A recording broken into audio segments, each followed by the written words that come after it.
Om Namo Bhagavate Vasudevaya. Om Namo Bhagavate Vasudevaya. Om Namo Bhagavate Vasudevaya. Om Namo Bhagavate Vasudevaya. Om Namo Bhagavate Vasudevaya. Om Namo Bhagavate Vasudevaya. By His Divine Grace A.C. Bhakti-Vedanta Swami Prabhupada, Chapter 18, Text 65. Very well-known verse. You can please chant after me. Manmana bhava madbhakto madhyaji mang namaskaru mame vaishyasi satyang te Pratijane priyosi me. Anyone else like to chant? Anyone? Ladies? No one knows this verse? No one? Really? Well, you better chant it some more. When you all followed, but you don't have the confidence to say it first. You want to take the book and chant? Learn verses. It's good to learn verses. Easy. It's the most basic verse. Translation of the complete verse. Always think of me, become my devotee, worship me, and offer your homage unto me. Thus you will come to me without fail. I promise you this because you are my very dear friend. Purport. The most confidential part of knowledge is that one should become a pure devotee of Krishna and always think of him and act for him. One should not become an official meditator. Life should be so molded that one will always have the chance to think of Krishna. One should always act in such a way that all his daily activities are in connection with Krishna. He should arrange his life in such a way that throughout the 24 hours he cannot but think of Krishna. And the Lord's promise is that anyone who is in such pure Krishna consciousness will certainly return to the abode of Krishna, where he will be engaged in the association of Krishna face to face. This most confidential part of knowledge is spoken to Arjuna because he is the dear friend of Krishna. Everyone who follows the path of Arjuna can become a dear friend to Krishna and obtain the same perfection as Arjuna. These words stress that one should concentrate his mind upon Krishna, the very form with two hands carrying a flute, the bluish boy with a beautiful face and peacock feathers in his hair. There are descriptions of Krishna found in the Brahma Samhita and other literatures. One should fix his mind on the original form of Godhead, Krishna. One should not even divert his attention to other forms of the Lord. The Lord has multi-forms as Vishnu, Narayana, Rama, Varaha, etc., but a devotee should concentrate his mind on the form that was present before Arjuna. Concentration of the mind on the form of Krishna constitutes the most confidential part of knowledge, and this is disclosed to Arjuna because Arjuna is the most dear friend of Krishna. This is a very well-known verse of Bhagavad-gita. I hope you've all heard it before. Lord Krishna states that this is my most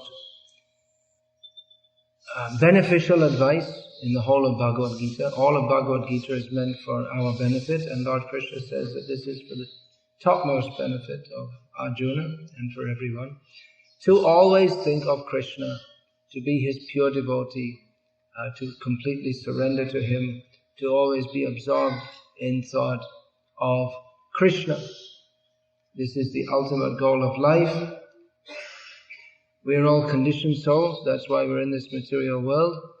But if we can come to the stage of always thinking of Krishna, then by that fact alone, we will no longer be conditioned souls. We will always swim in the bliss of pure Krishna consciousness. And particularly in this Kali Yuga, although Kali Yuga is an age in which there are so many disturbances, both external and internal, even in our own minds there are so many disturbances. But Chaitanya Mahaprabhu has come and given us the easy process by which we can be absorbed in thought of Krishna by chanting the holy names of Krishna, especially the Maha Mantra. Hare Krishna, Krishna Krishna, Hare Hare, Hare Rama, Rama Rama, Hare Hare. Srila Prabhupada, coming in a chain of great pure devotees from Chaitanya Mahaprabhu, has introduced us to this process of chanting and following all the processes of Bhakti Yoga, by which we have the opportunity to be fully engaged in Krishna consciousness, Krishna service, Krishna thought. Srila Prabhupada, commenting on this verse, would often say, what is the difficulty? What is the difficulty to think of Krishna? There's no difficulty to think of Krishna. We have to think of something. Why not think of Krishna? The only object of meditation, the only object of thought, the only subject of thought that will actually satisfy us, that is actually pleasing, is to always, everywhere, in all circumstances, think of Krishna. So Srila Prabhupada would often say, what is the difficulty? Unfortunately, we do find difficulty. What is the difficulty? Well, there's my house, my car, my debts, my dog, my cat, my mother, my grandmother, and all these things I have to think about. My football team, and my garden, and on and on and on. We have so many things. We are prone not to think of Krishna. This is our misfortune. Fortunately, we've also been given the process of sadhana bhakti, by which we can gradually cultivate the consciousness of thinking of Krishna. In sadhana bhakti there are many prescribed activities: rising in the morning early, taking bath, spending the early morning hours absorbed in hearing and chanting about Krishna. There are many activities to be performed in sadhana bhakti, by which one can gradually become free from the disease of not thinking of Krishna. And one can gradually become absorbed in thinking of Krishna only. So this sadhana bhakti is based on the background of pure life. One cannot perform sadhana properly if one is engaging in sinful activities. Therefore, those who make the commitment to endeavor for always thinking of Krishna, to make that endeavor to mold their life, as Srila Prabhupada states in this purport, one's life should be so molded that one cannot but think of Krishna 24 hours a day. So, as we don't have that practice, we don't have that habit of always thinking of Krishna 24 hours a day, there are certain activities and ways in which to mold our lives so that we can be absorbed in Krishna thought 24 hours a day. That process is given the process of sadhana bhakti, which on the path of sadhana, it doesn't necessarily mean that we're always engaged directly in hearing and chanting, but there are many activities for serving Krishna also in various ways, apart from directly hearing and chanting. Although hearing and chanting should go on at all times, but there's also cooking for Krishna, distributing books for Krishna, enrolling life members for Krishna. There may be some legal activities in connection with the society that is formed for propagating Krishna consciousness. These are all Krishna activities that if one is engaged in, then one has the opportunity to always think of Krishna 24 hours a day. Srila Prabhupada taught us all these things, all the acharyas have taught us all these things. And the process is easy. Some people find it difficult to follow, but intrinsically there's nothing very difficult. People say, well, it's too difficult to follow all these things, but what's difficult? There's nothing very difficult. You may think, well, rising early in the morning is difficult, but it's a matter of practice. One has to regulate to rise early. One may think, well, it's difficult to eat only prasadam.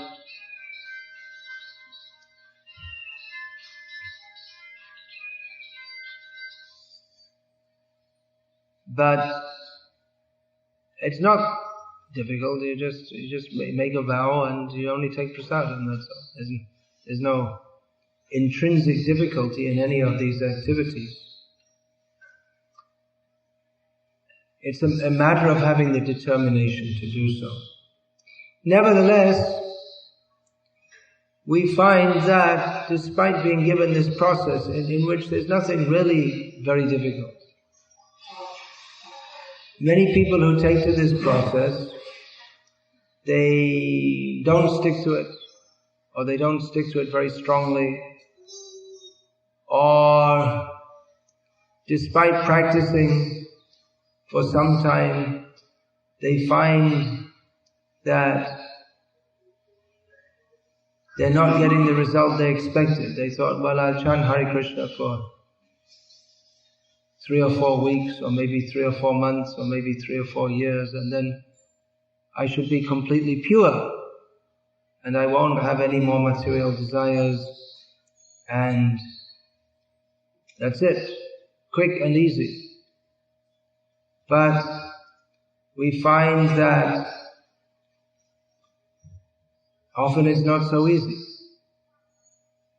Actually, it is easy, but we remain attached to material desires,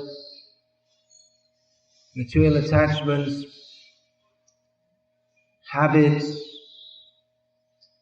So what to do? We want to be, part of us wants to be fully Krishna conscious,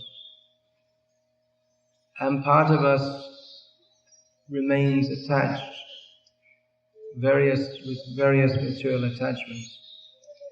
Sometimes devotees ask that, well, I want to be fully Krishna conscious, then why are all these material desires there? Well, actually the fact is, if we really want to be fully Krishna conscious, then the material desires won't be there.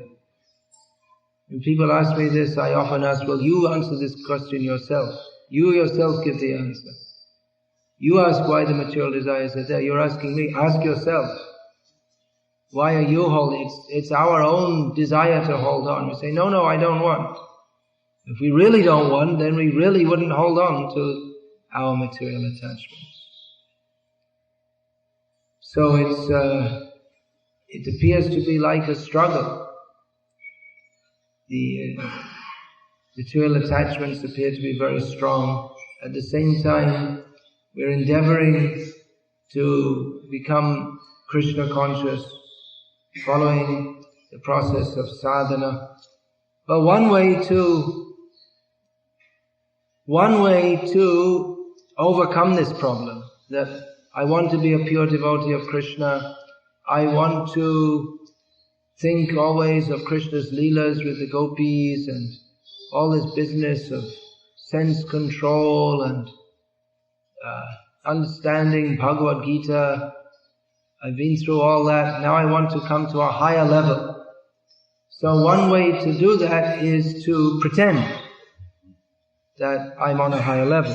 That I already learned 25 Bhagavad-gita shlokas, and I've been chanting 16 rounds more or less for the last few years, and now it's time to go on to something higher.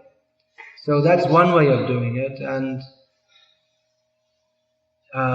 we can just start talking about gopis and intimate pastimes and higher levels of Krishna consciousness, and presume ourselves to be on that level, and we can even become quite learned and discuss all kinds of intricate topics of very high level Krishna consciousness.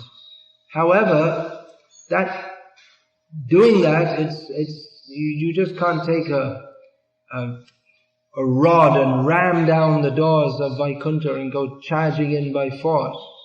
The material desires, just by trying to push oneself up to that level, material desires don't go away. And so it's sometimes seen that we have persons who, on one hand, they'll be talking of very high leelas and this and that. On the other hand, they don't even follow basic principles. Or they don't even chant 16 rounds of the Maha Mantra. So it becomes rather foolish. So we don't follow the basic things, but we want to try to fool ourselves and others that we're on a very high level. This is called prakrita sahajya. Those who they don't want to take the hard work. Actually, it's some application of following the process that's given by the acharyas. They don't want to follow that very seriously, but at the same time they want to take the gifts of the great acharyas. Bhavagare churi. This is in the language of Bhaktisiddhanta Saraswati Thakur. They're trying to plunder by force, to steal from the house of transcendental emotion. That's not possible. But there is a kind of cheating going on in which others who like to talk on this very high level, and they think, oh, these others, they're on a very low level, they're just talking about Bhagavad-gita. But they don't consider the question of qualification. What is the qualification to actually come to this very high platform? And there are so many points to be understood in this matter, that we see that often those who are on the very high platform, they generally don't discuss these matters in public, because these are not meant for public discussion. It's not meant for speaking to people who they don't even know basic philosophy, or they're not fixed in even basic practices, and we'll talk to them about the intimate loving affairs of Radha and Krishna. It is inappropriate and actually becomes offensive. There's a well-known saying in Zen Buddhism that those who know do not speak, and those who speak do not know. So they apply this to knowledge of the truth, which they take to be inexpressible nothingness. But actually it's applicable in this case, that those who know means not theoretically, but those who are actually qualified for topics of very high pastimes, those who know, they do not speak this willy-nilly, here and there to everyone. And those who speak about it publicly, we can be pretty sure that they're just making a show, because the real acharyas, they don't do this. So those who speak, they do not actually know how to please Radha and Krishna.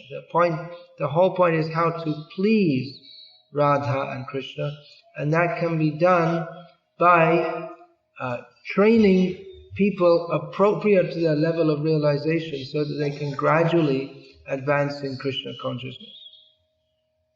It is inappropriate, just as it is inappropriate to teach higher mathematics to those who have not mastered the basic arithmetic and algebra.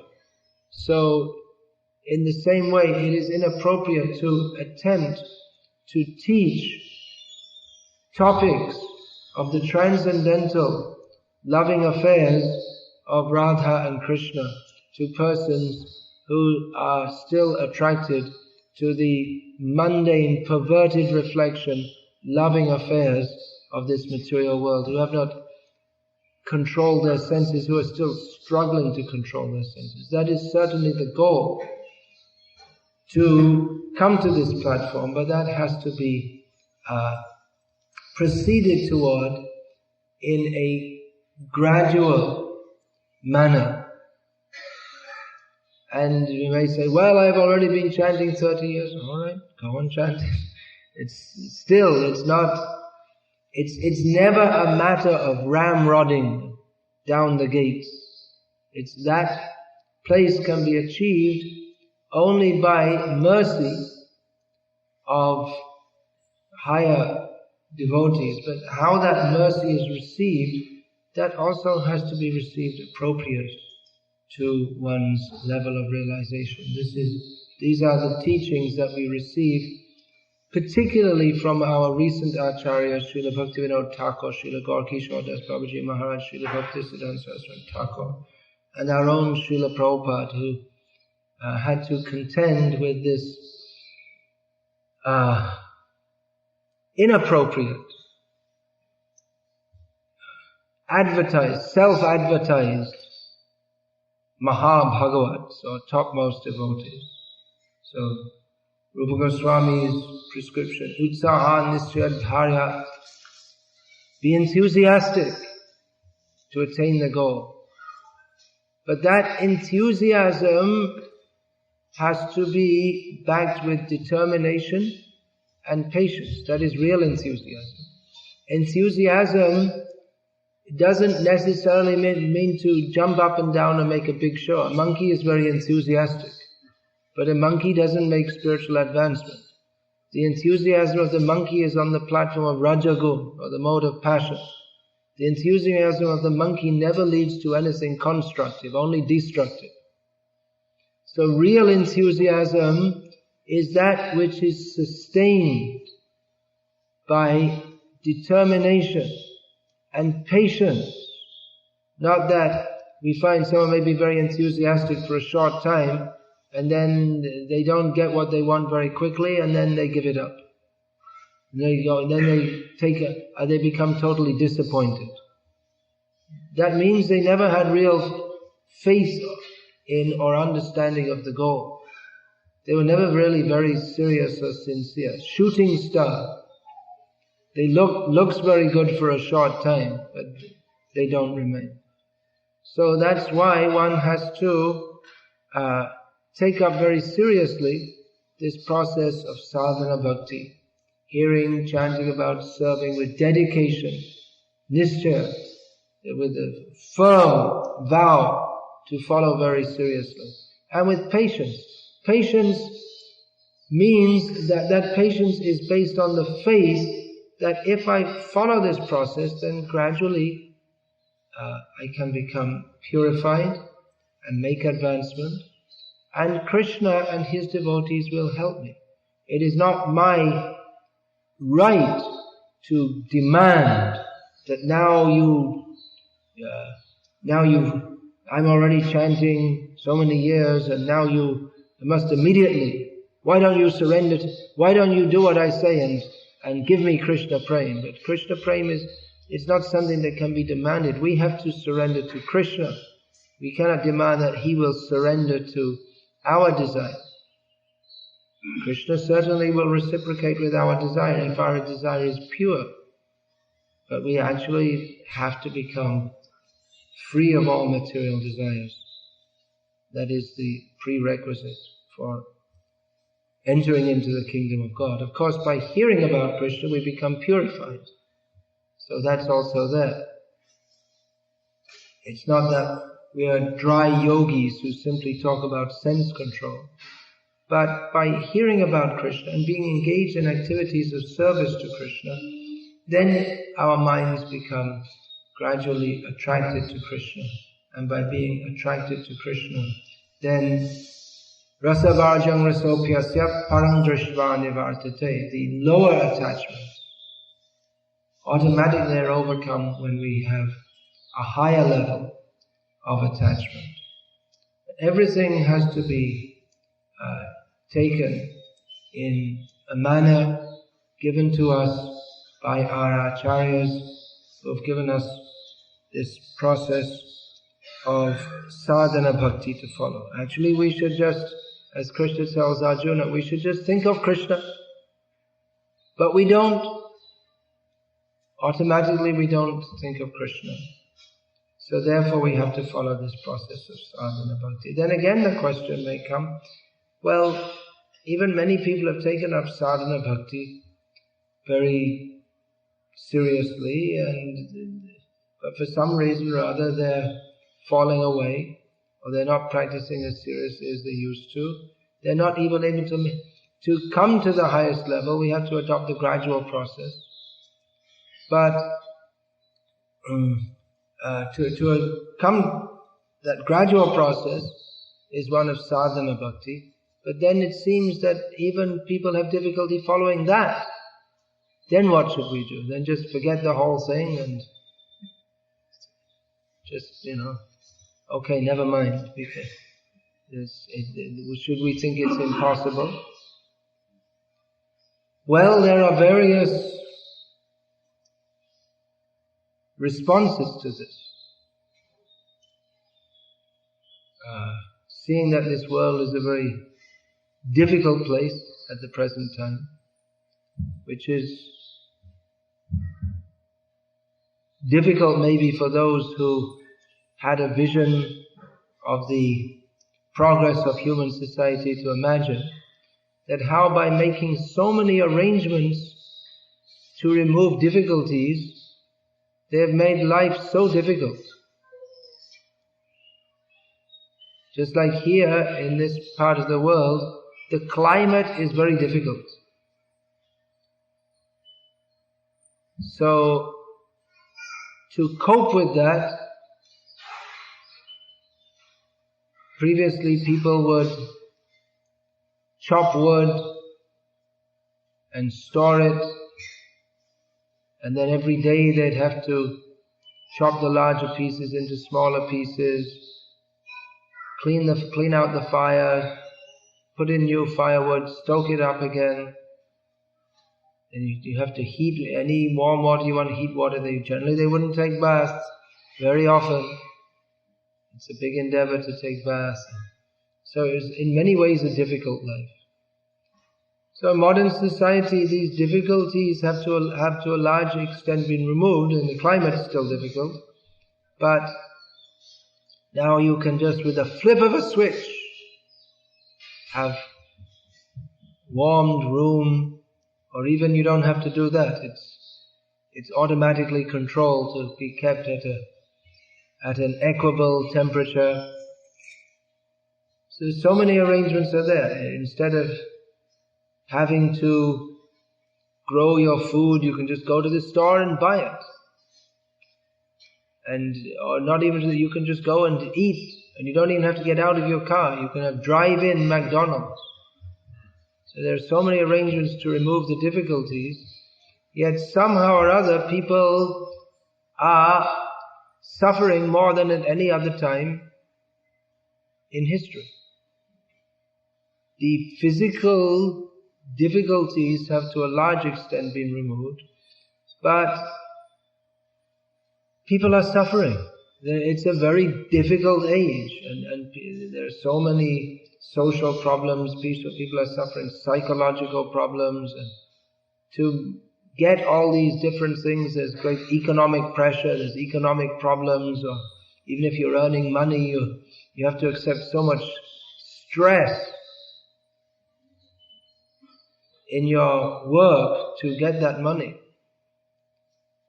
So it's a very difficult age, and the various responses to these difficulties, there are various responses. There are various schools of psychology and psychiatric treatment, psychoanalysis, and chemical therapy for neurotic and psychotic disorders. In the modern age, it's become quite popular in the Western world that people will consult astrologers or go to some new age kind of healers and maybe put some crystals in their house or have some feng shui adjustment. The real problem with your life is that this window is in the wrong place. So let's give me $2,000 for consulting fee and another $5,000 and move this window from this wall to the other, and that will solve all your problems, for instance. And then you have the problem of paying the $7,000 to do all this. So maybe you solve one problem by moving the window, but you have a problem of in the meantime you have a 7,000 hole in your pocket problem. So one problem creates another. Now, Srila Prabhupada, seeing the whole syndrome, Srila Prabhupada was a very practical philosopher. Srila Prabhupada was always speaking philosophy. But he said that philosophy has to be practical. He didn't like this kind of just sitting and talking and going nowhere, just talking, no practical application. Once he arrived in Hyderabad in South India, and at the airport a newspaper reporter asked him, "Are you a Dvaitavadi or an Advaitavadi?" It's a century-old divide in what could be called Hinduism between Dvaitavadis and Advaitavadis. Those who believe in the plurality of the Absolute and those who deny the plurality of the Absolute. So Srila Prabhupada he scoffed at the question. He said, what is the use of this question? I mean, it's the pivotal question in all of Hinduism. Prabhupada scoffed at it. He said, what is the use of this question? There's been no rain here for years. That was Prabhupada's response. You need rain. Never mind about Dvaitvad, Advaitavad. And what does Bhagavad-gita state? Anad bhavanti bhutani parjanyad anasambhavaha yagya bhavati parjanyo yagya karma samadbhavaha. He quoted this verse from Bhagavad-gita. The practical matter that everyone lives on anna, food. And food, to grow it, requires rain. And rain, according to Lord Krishna in Bhagavad-gita, comes from performing yajna or sacrifice. And sacrifice comes from following prescribed duties. So Srila Prabhupada said there's no rain. We have to do yajna. We have to perform sacrifice. So we have come here to perform Sankirtan yajna. You can sit and talk Dvaitvad, Advaitvad, this, that, the other. But what about rain? We're going to do Sankirtan.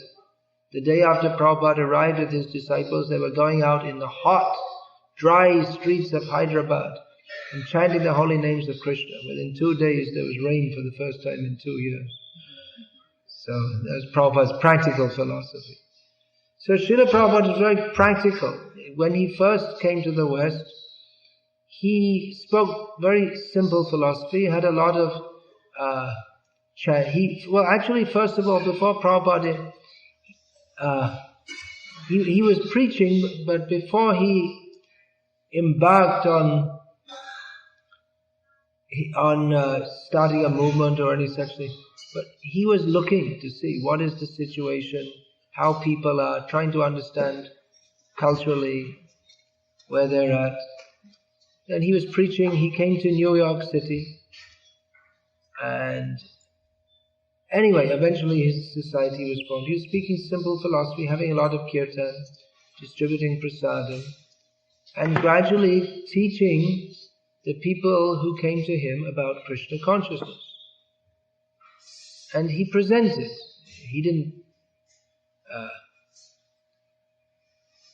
didn't start talking about intimate leelas of Krishna with the gopis, but he presented in a very simple format. You chant Hare Krishna, become purified.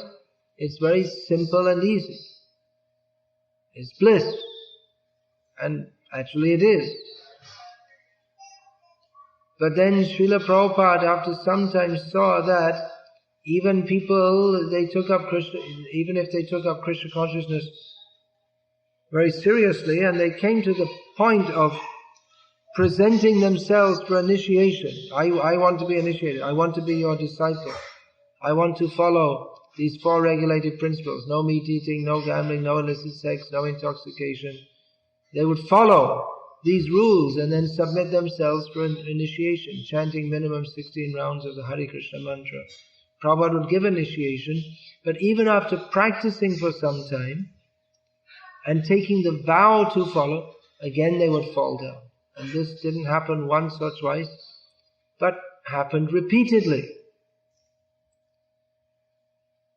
So, Srila Prabhupada, considering this, that people in the Western countries are very fallen, actually. Although in the Western countries we tend to consider that we're very advanced culturally. But in terms of what it means to be a disciple, what it means to take a vow, what it means to refrain from sinful activities, we have no idea. And even though we may take a vow, we don't think anything of just breaking it. So seeing this, Srila Prabhupada, his response to this, that well, devotees have spiritual difficulties, they're following, and then they're not, they're having difficulties in following. So Srila Prabhupada's response was not to give psychological counseling, but his response was that we need to organize society because the whole society is wrong. The psychological or the so-called science of psychology as it's been developed on the Western world is developed on the basis of Western society in which or materialistic society in which it is considered normal to be what, according to, from the Krishna conscious perspective, what is considered normal is to be insane anyway. Nunang pramatah kurute vikarma yad indriya pritiya aprinoti na sadhum anyayata atmanoyan asanapi kleshada asadeha.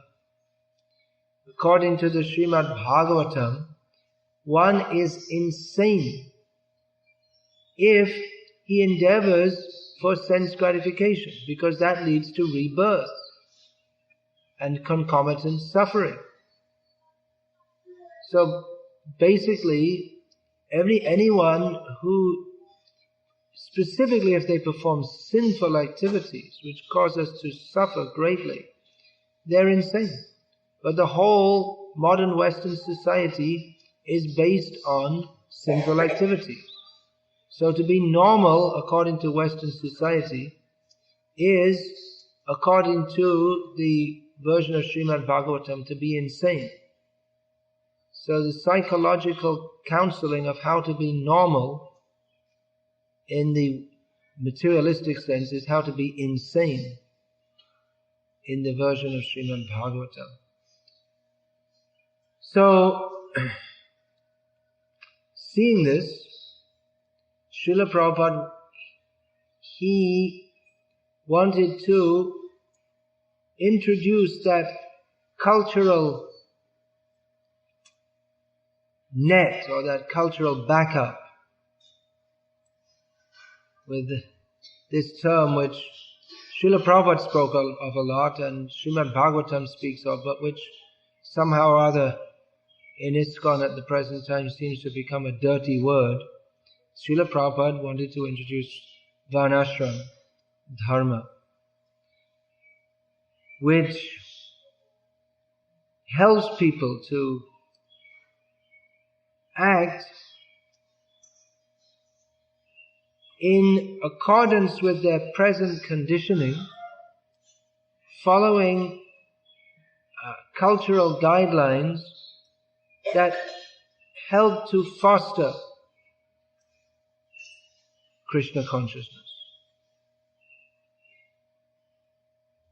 Of course, it's a very big topic.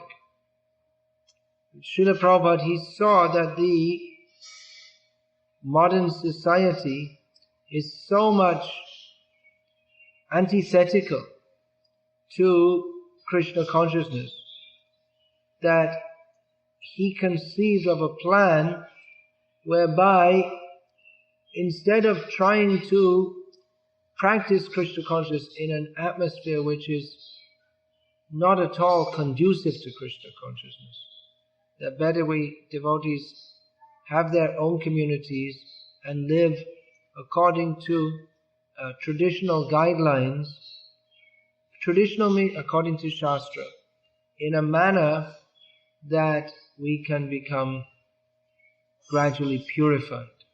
Otherwise, in modern life, the whole atmosphere works against purification. The whole atmosphere is pushing us, eat meat, drink wine, have illicit sex, have intoxication, buy this, buy that, become more and more materialistic. It's difficult to avoid. And even if we want to perform sadhana, the force of modern life is that we're busy so much time working just to maintain the basic necessities that it's very difficult to have enough time for sadhana. Basic necessities have increased. Basic necessities are food, clothing and shelter. In this inclement climate, it becomes more difficult. In a warm climate, these things are very easily available. You don't need so much clothing and you don't need so much shelter, except for the rainy season. But for the cold, it's not, in a warmer climate, the cold isn't such a severe problem. In this climate, unless one makes good arrangements to protect against the cold, then you simply die, that's all. It's too cold even to live. So, the basic necessities in Canada are food, clothing, sheltering and fuel. Fuel is always there for cooking in any climate, unless one lives on fruit.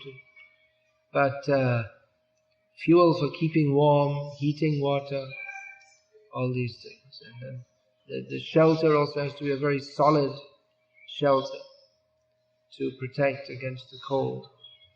But apart from nowadays, it's practically a necessity to have a vehicle, at least one vehicle per family. And so many things, so many cooking utensils, and AC, and we have to have electricity, and so many things. We find necessities in modern life. So life has become very complex. So Srila Prabhupada, he wanted to introduce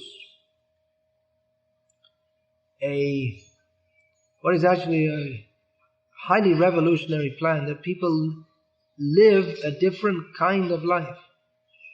That if we understand that the goal of life is to be Krishna conscious, and the whole atmosphere that we're living in works against that, so that some people who maybe they're fortunate, they have inherited some money, or they have a knack for making money very easily, or so they're not strained for making money. There's very few people like that, less than 1%, who get money without much endeavor. Or there are others whose own determination is very strong. Another, probably less than 1%, who, despite living in modern society, they are able to maintain their determination very strongly to practice Krishna consciousness. There are also devotees coming from Indian cultural background, which is often we see very helpful for practicing Krishna consciousness. So that's also, in many cases, a factor by which persons can take to Krishna consciousness and remain with it despite the difficulties, or in difficulties concomitant with modern life. So, but that leaves most people who take to Krishna consciousness in a difficult situation. Working, having to bring money, performing activities, and in association with performing activities not conducive for Krishna consciousness, in association with people whose association is also not conducive for Krishna consciousness. And we see that in many, many cases they simply become weak. And thus they give up hope in Krishna consciousness, or they pretend to be on a very high level, or they just maintain some kind of weak connection. They maybe come to the temple once a month or on some festival, and then they just chit-chat then with other devotees. They don't even attempt to come to the level that is the level of intensity that is required to be Krishna conscious. Actually, to be in Krishna consciousness, it requires intense endeavor. Tivrena bhakti yogena yajeta purusham param. By highly concentrated activity in Krishna consciousness, one can achieve perfection of life. It's not a hobby or something that can be. It can't be like number 10 on your list of priorities or number 2 on your list of priorities. Or practically speaking, if one is to be Krishna conscious, then there is no other priority. It is the goal of life. There is no other goal. Circumstantially, one may have family maintenance and so many things, but if one is actually serious, if one's actually understood what it means to be Krishna conscious, then there is no other priority but to be Krishna conscious and to share that with others. That's real family life in Krishna consciousness. Family responsibilities are there on the arranging for food, clothing, shelter, raising the children and so on, but the real focus and the real responsibility is being Krishna conscious and as a family acting in Krishna consciousness and giving. The parents have to seriously endeavor to pass that on to their children. So, seeing that most people, even they take to Krishna consciousness, they're inspired by that. They want to do that. But again, being carried away by the waves of Maya. It's a repeated syndrome. People are suffering in material life. They're looking for a solution. They want to find out what is the real goal of life. They come to Krishna consciousness. They're excited by it. They take it up seriously. But material desires, they don't go away very quickly. And they realize that, I'm not going to be able to fully dedicate myself at this point. Therefore, I should enter family life. And then circumstantially one is carried away by family commitments, job commitments, social commitments, and our commitment to Krishna slackens. So Srila Prabhupada, seeing this, he had really the revolutionary proposal that we cut out from this society and make our own communities, in which we can live simply without working hard. I mean, it doesn't mean that all hard work is stopped, but this ugra karma or unnatural work that is stopped. Live as simply as possible, not necessarily uncomfortably, but as simply as possible, and live together as devotees, so that we can chant Hare Krishna unimpeded by so many extraneous considerations. Remove ourselves from the bombardment of material attractions that is intrinsic to the modern materialistic society, and organize society in such a way that even though people have different psychophysical makeup and tendencies, that everyone can engage their propensities in such a way that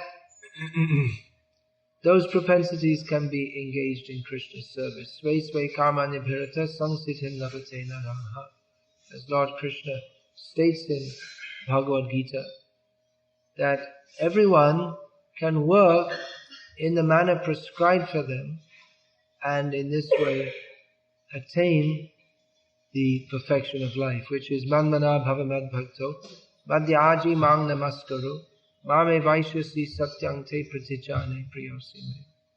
To always think of Krishna, become his devotee, bow down to him, worship to him, and in this way, being always absorbed in him, to come to him. It's easy. There should be nothing difficult to think about Krishna, but circumstantially we find it difficult. As those of you who are not new in Krishna consciousness, many of you have been coming for many years, you must have heard these things before, but on special request and anyway I was thinking of speaking of these, I'm speaking about this today, just to remind us of this important part of Prabhupada's mission. That Prabhupada, he had a social plan also, seeing the degraded condition of modern society. Srila Prabhupada had a social plan by which we can live in a manner that is prescribed by Shastra for those of us who are not fully ready to surrender to Krishna in all respects. So we should endeavor for that.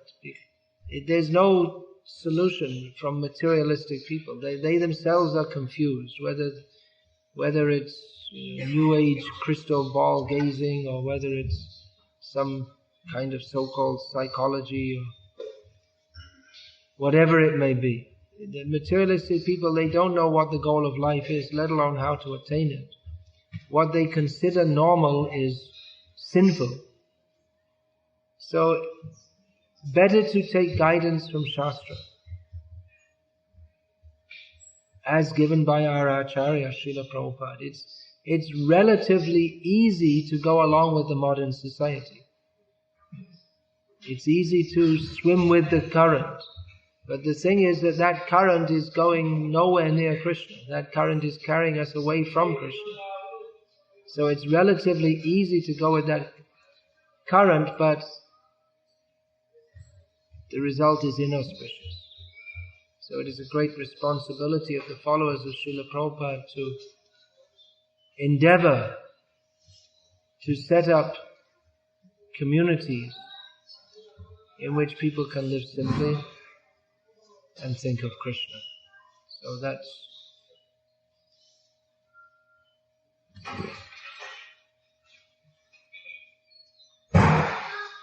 over time. How long was I speaking? Alright, any question or comment about this, please? I mean, it's a big topic and there's a lot of controversy and people they don't even like to talk about it. But I thought I'd just bring that reminder, especially as I've written some books pertaining to this subject. Yes, please. Yeah, please. Do we have another mic for questions?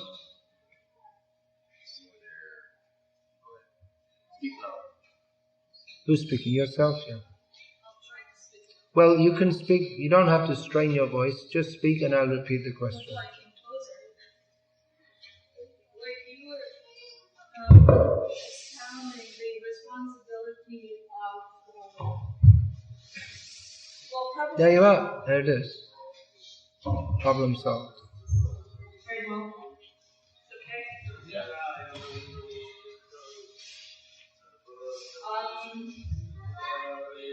We know that in the Northern society, and even Prabhupada has talked about this, that the government has got a responsibility towards the people themselves. But is there any proposal, like you were saying, on how the Hare Krishna movement could bring the Krishna consciousness to the governmental level? Is there any proposal how to bring Krishna consciousness to the governmental level? About this, in the Western countries, Prabhupada said, well, there's democracy, so we should preach among the people, and then eventually the point will come when they'll vote for a Krishna conscious leader. Do you see the possibility of that? Yeah. Well, that was a suggestion from Srila Prabhupada. Yeah, that you just preach widely, and then if people see that people appreciate this, then they'll vote for a Krishna conscious leader.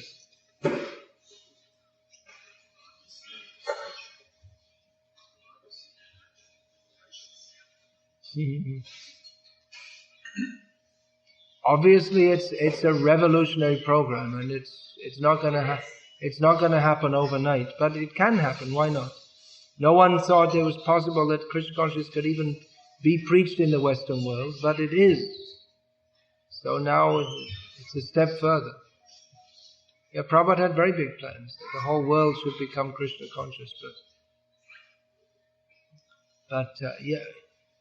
You see, even if we go and speak to the government leaders, the Prime Minister, but he can't say, all right, now everyone should stop eating meat and stop gambling, close down the slaughterhouses. He doesn't have the power to do that. His party members won't support him. The electorate will throw him out at the next election, if not before. So there has to be public consent. The other possibility is by force, but if the people are so much against it, that won't... For a start, we're not in any position to force any country to follow Krishna consciousness. And even if we could, then unless people are convinced, how are you going to maintain? The army won't help you to suppress the people, because they also want illicit sex, gambling, illicit meat eating and all this. So you have to convince people. By force it's not going to work.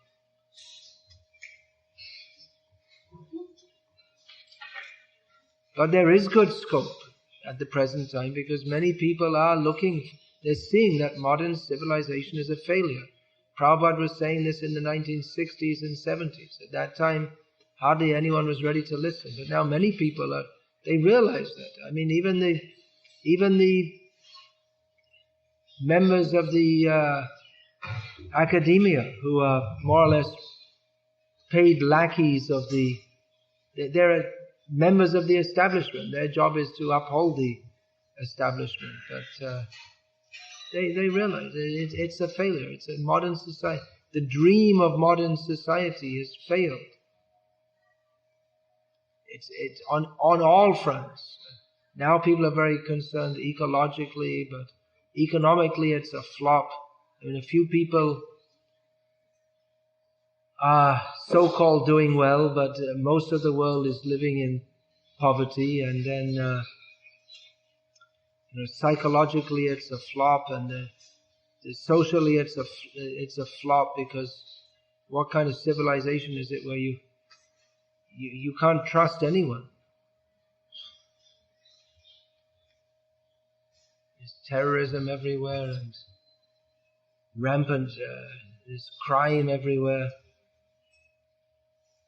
Modern civilization is a failure. So we have the answers, but it's a matter of implementing that. Yeah, anything else? Please take the mic. When you were talking about some people becoming devotee and making vows and decide to follow, the afterwards not following so much, it came to my mind. I thought I heard it in the class sometime that Srila Prabhupada was talking about his devotees and said, my devotees are very nice. The problem is they're not enough afraid of Maya. Yeah, I've heard that before also. That Srila Prabhupada said that my problem of my disciples is that they're not sufficiently afraid of Maya.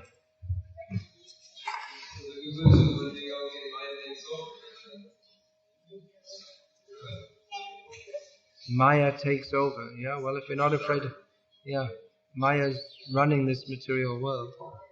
Basically because they lack the information about Maya. Well, Prabhupada didn't say that. He was giving enough information about Maya, but we weren't taking Prabhupada seriously. It wasn't that Prabhupada wasn't telling us about Maya.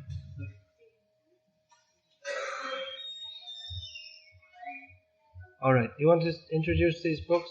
That Glimpses of Traditional Indian Life is quite relevant for this. Yeah, just briefly introduce this.